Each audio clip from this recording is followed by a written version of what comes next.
रहमान रहीम। आज मैं जहाँ पर इंशाल्लाह इतवार के दिन हमारा जलसा होगा और ये सिर्फ मर्दान का नहीं, इंशाल्लाह ताला इस जलसे में सारे पाकिस्तान से पीटीआई के वर्कर, सपोर्टर और पाकिस्तान तहरीक इंसाफ के उहदेदारान इसमें शिरकत करेंगे और आप सबको भी इसमें शिरकत की दावत दी जाती है। और आप सबको ये मैं बताना चाहता हूँ कि इसमें कोई दूसरी बात है नहीं, न कोई शक की बात है। सलमान सफदर साहब ने खान साहब का हुक्म पे ये जलसा हो रहा है और सलमान सफदर साहब ने चीफ मिनिस्टर साहब को सख्ती से कहा है कि खान साहब ने कहा है कि 10 दिन के अंदर अंदर जो है आप ये जलसा करें। मेहरबानी करके ऐसी किसी प्रोपेगेंडे में ना आए। जलसे इसमें बात हो सकती है कि जलसे से खान साहब को फायदा है या फायदा नहीं है, लेकिन जलसे की नाकामी से जो नुकसान होगा वो भी बहुत बड़ी है।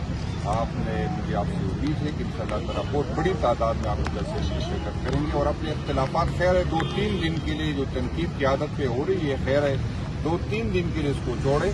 जलसे के बाद काफी टाइम है तो फिर जिसकी जो मर्जी है वो अपनी तनकीद जारी रखे।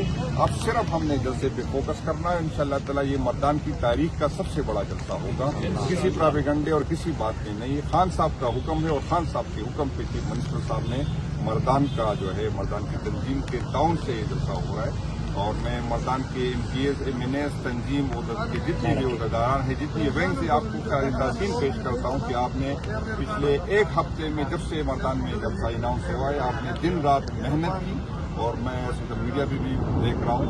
मैं आपको ताज़ीम पेश करता हूँ। इंशाअल्लाह ताला उम्मीद है कि इसी तरह आप अपनी मेहनत जारी रखेंगे और ये सिर्फ मर्दान की नहीं, मुझे उम्मीद है कि KP की तारीख का सबसे बड़ा जलसा है।